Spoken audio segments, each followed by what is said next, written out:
कभी सोचा नहीं था कि घर भी टूटता है।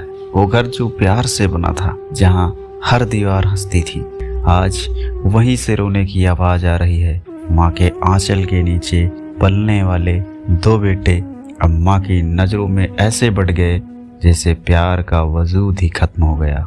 गांव के बीचों बीच एक पुराना मगर बहुत प्यारा घर था। घर की पहचान थी माँ सावित्री देवी। उनके दो बेटे थे, मोहन और सोहन। दोनों जवान, मेहनती और माँ की जान बसने वाले थे। हर सुबह माँ की आवाज से घर गूंज उठता, उठो बेटा, सूरज निकल आया है, साथ में चाय तैयार है। मोहन खेत जाता, सोहन दुकान पर मदद करता। रात में सब साथ बैठकर खाना खाते। माँ कहती, बस यही तो मेरा सपना था, सब साथ रहें। वो घर छोटा था पर उसमें प्यार बहुत बड़ा था। वक्त बीता, दोनों बेटों की शादियां हो गई। शुरुआत में सब अच्छा था, बहुएं बच्चे हंसी खेल से रह रहे थे, पर धीरे धीरे दीवारों में दरार आने लगी। मोहन की पत्नी बोली, सारा खेत का फायदा सोहन को क्यों मिलता है? सोहन की पत्नी बोली, माँ हमेशा बड़े बेटे का ही पक्ष लेती हैं। माँ हर दिन दोनों को समझाती, बेटा खेत तो मिट्टी है पर खून तो एक है, उसे मत बांटना बेटा। पर अब घर में सन्नाटा पसरने लगा था। जहाँ पहले हंसी की आवाज थी, अब बहस गूंजने लगी थी। एक दिन खाना खाने की मेज पर दोनों भाई आमने सामने बैठ गए। मोहन बोला, माँ अब घर बांट दो। सोहन चौंक गया, क्या कह रहा है तू? हाँ, अब बहुत हो गया, मैं अपना हिस्सा चाहता हूँ। माँ के हाथ कांप गए, थाली से रोटी गिर गई। उन्होंने धीमी आवाज में कहा, बेटा घर बंट जाएगा तो माँ कहाँ जाएगी? मोहन बोला, आप दोनों के साथ रह लेगी। सोहन चिल्लाया, नहीं, माँ मेरे साथ रहेंगी। दोनों भाइयों की आवाज ऊंची हो गई। माँ के आंसू किसी ने नहीं देखे। अगले दिन माँ ने दोनों को बुलाया। हाथ में एक पुराना थैला था और कागज थे। ये रहा घर का बंटवारा, आधा मोहन का, आधा सोहन का। दोनों भाइयों ने एक दूसरे की ओर देखा, कागज पर साइन किए और चुपचाप अपने हिस्से की दीवार बना ली। अब घर के बीच में एक ईंटों वाली दीवार खड़ी हो गई। वही आंगन, वही बरामदा अब दो हिस्सों में बट गया था। माँ एक हिस्से से दूसरे हिस्से में जाती तो बहुएं कहती, माँ अब आप उधर जाया कीजिए, ये हमारा हिस्सा है। वो मुस्कुरा देती, हाँ बेटा, अब माँ भी हिस्से में बट गई है। सर्दी की रात थी। माँ दोनों हिस्सों में गई। मोहन के घर में दरवाजा बंद था, सोहन के घर में लाइट बंद थी। वो अपने पुराने कमरे में लौट आई। चारपाई पर बैठकर धीरे से बोली, जब ये घर बना था तो मेरे पति ने कहा था, सावित्री, इस घर की दीवारें सिर्फ प्यार से बनेगी।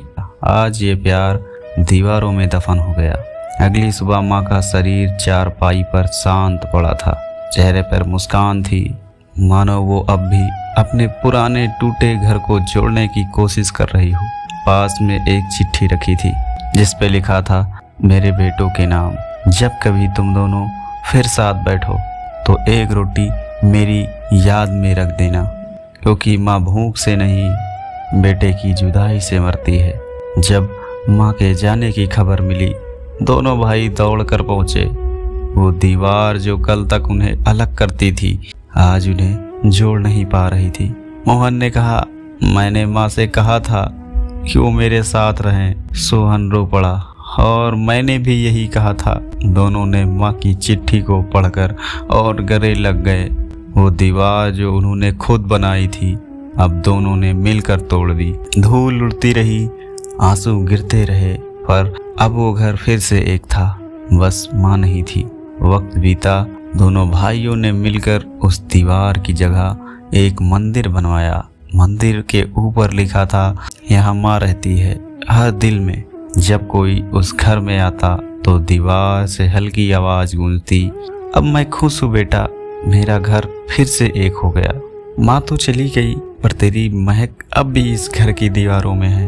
तेरे बिना रोटी तो बन जाती है, पर उसमें वो स्वाद नहीं आता जो तेरे हाथों में था। माँ तू कहती थी, बेटा बाहर चाहे तू जितना बड़ा आदमी बन जाए, पर जब घर लौटना तो मेरे कंधे पर सर रखना मत भूलना बेटा। और आज माँ वो कंधा नहीं है माँ। तेरी दुआओं के साए में हम जिए, पर तुझे कभी चैन से जीने नहीं दिया माँ। तू अपनी आंचल में हमारा दर्द छिपाती रही और हम तेरे आंसू नहीं देख पाए। कहते हैं माँ भगवान का दूसरा नाम है, पर मैंने तो भगवान को कभी नहीं देखा। बस मैंने देखा तो माँ तुझे देखा माँ, बस। और आज तू ही नहीं हमारे साथ। जब भी रात को आसमान की ओर देखता हूँ तो लगता है तू वहाँ ऊपर बैठकर अभी भी कह रही, सो जा बेटा, देर हो गई है। माँ तू बस एक नाम नहीं थी, तू पूरा संसार थी, और तेरे बिना ये संसार अधूरा है माँ, तेरे बिना ये संसार अधूरा है। माँ तेरी गोद एक मंदिर थी जहाँ सुकून मिलता था। आज तेरी यादों में सिर रखकर सो जाता हूँ। तो हेलो दोस्तों, कैसे हैं आप लोग? आई होप आप लोग स्वस्थ मस्त और दुरुस्त होंगे।